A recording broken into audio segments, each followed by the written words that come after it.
Hello, my name's Charmaine. I'm author of the book Stop Buying Clothes You Don't Wear, founder of Charmaine Bryan Image Consulting, and I help professionals and entrepreneurs to elevate their professional image through enhancing their appearance, behavior, and communication skills. Thank you for joining me today.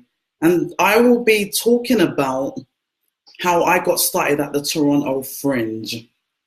And I chose this topic today because last week, we launched a campaign at the Fringe Festival to raise $100,000 by July 31st.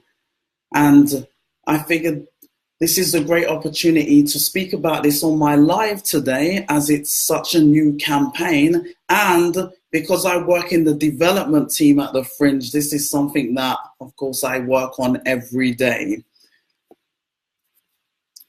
So when I mentioned the Fringe to people, the Toronto Fringe, for a lot of people don't actually know who the Toronto Fringe are or haven't heard of the festival, which is really surprising considering that this year will be the Toronto Fringes Festival's 30th year. So I'm really surprised when I speak to people and they've never heard of it, because obviously it's a strong festival that's been going for all that time, that happens every year since 1989.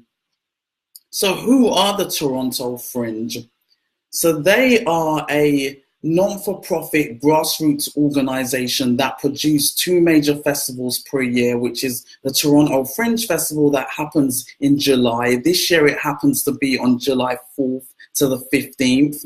And they also produce a winter festival, which is smaller, and it happens in January, and that's usually for about the same amount of time, but a lot less shows, whereas the Toronto Fringe, the festival, has usually about over 160 shows.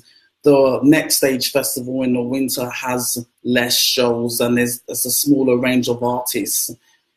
So when I applied for the job at the Toronto Fringe Festival, I actually didn't know. While I had been to see some of the shows, I didn't know at the time that the artists who apply for the summer festival actually get in by lottery, which I think is amazing, because it really gives anyone the opportunity who wants to tell their story that they have that outlet to do it. And there's no restrictions for them. Of course, it's luck of the draw, but it's not like they're being chosen by a jury or a selection committee. So anyone who decides, I want to do a show, whether it's a one-person show, a full-out show, they can go and do it if they get selected, which is just a fantastic idea, because it gives artists who are new and experienced that outlet to really show people what they're doing. And it's a great springboard for them to go off and do other things.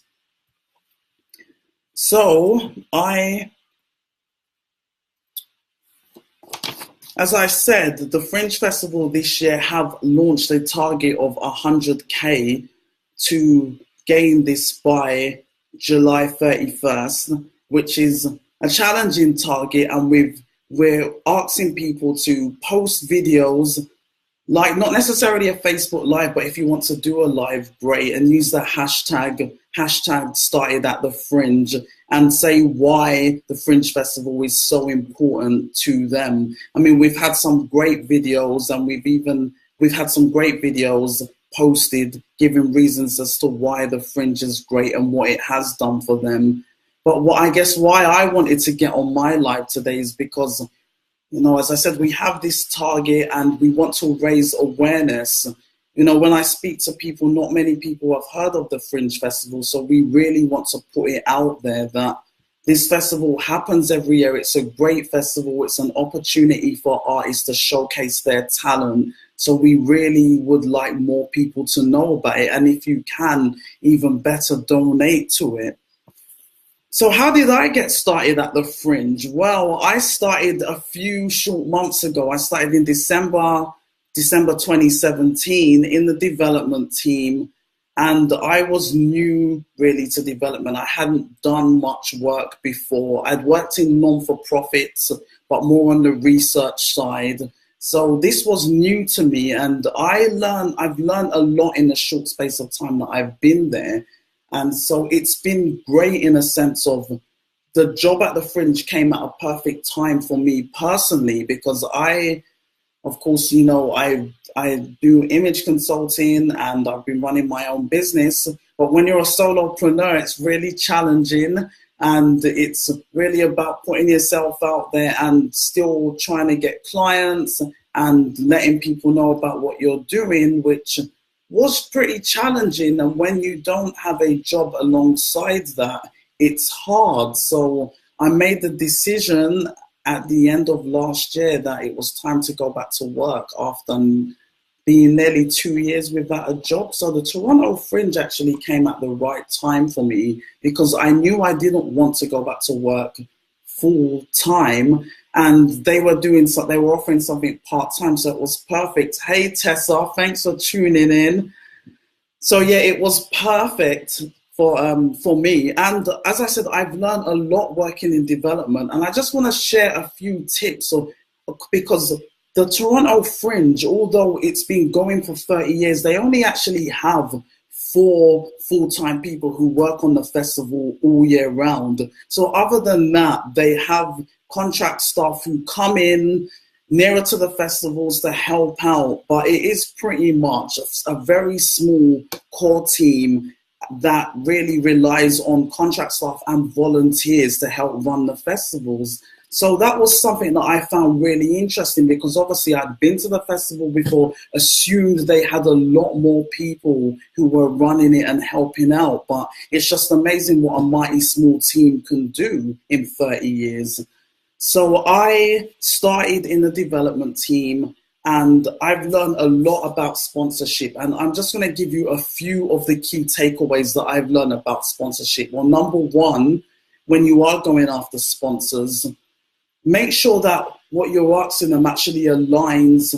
Make sure your mission is aligning with what the sponsors are after, because you can go and look for sponsorship anywhere, of course, but if what you're doing doesn't interest the sponsor, they're simply not going to take you seriously, because it's not in their mission. So don't just approach any old organization for money because they've got money up for grabs. Think about whether what you're both doing aligns with each other and it will be mutually beneficial. Number two, don't always go after big names when you're looking for sponsorship. And for example, we were looking for alcohol partners. And when you think alcohol partners, if you're looking for vodka, gin, you're thinking of the big names, Jack Daniels, Smirnoff. And those names are great, but of course it means everyone, they're looking for those big names. So the competition is huge. And luckily for us in Toronto, we do have a lot of micro distilleries. So when I did contact some of them, there was some interest in speaking to us about possibly partnering with us.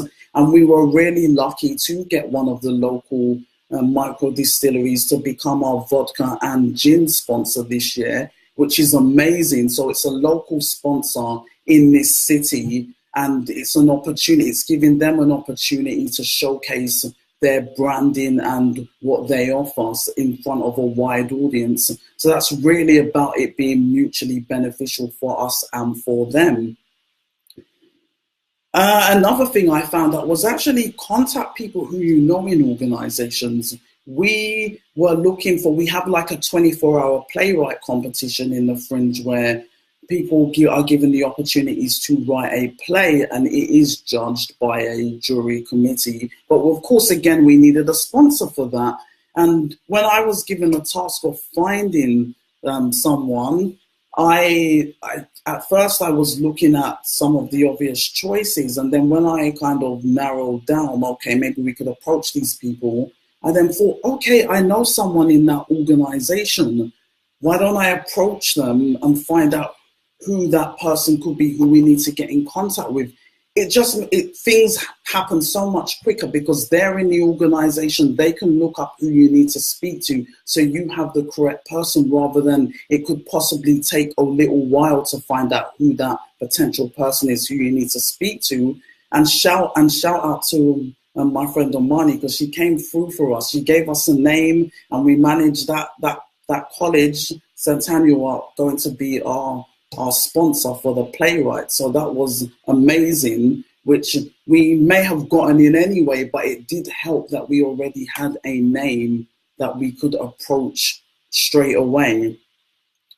Another thing is attend events where potential sponsors are. So in researching, in the interest of research for Fringe, of course, I attended the Riverside Beer Festival that was going on a couple months ago. So, of course, as I said, in the name of research, I knew that there would be wine sponsors there. We needed a wine sponsor. So, while all these wineries were doing tastings, I went along, tried some of the wine, used that opportunity to speak to some of the reps, got all their cards, and then contacted them all when I got back to work on the Monday.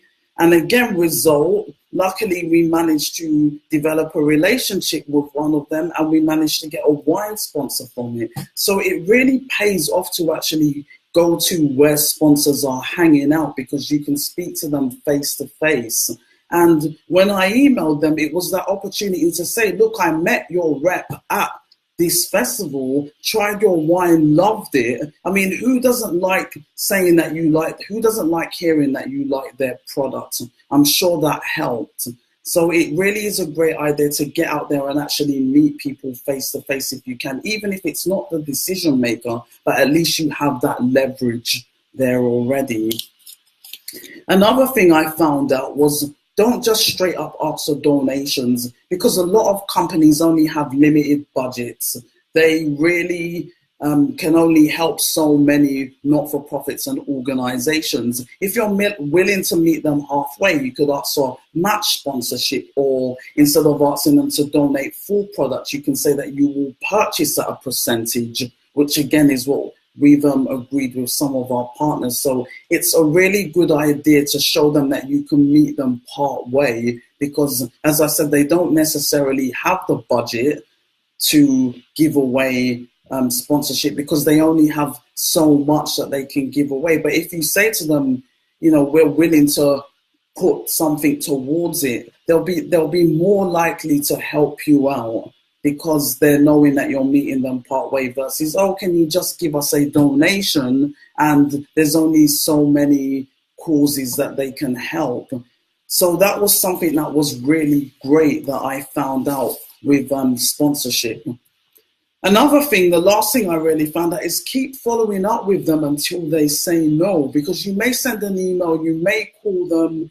People are busy. They may look at the email and think, oh yeah, I'll get back to them. But sometimes they're busy, they've got other priorities. So you need to give them a nudge. So even if it's 2, 3, 4 times you follow up with them, do it, because a lot of the time they are interested in what you're doing and what you're talking about. It's just that it's not really you're not on their list, your top list of priorities. So do follow up with them. It's worth it, because a lot of the time they are interested. It's just that they just haven't gotten around to it.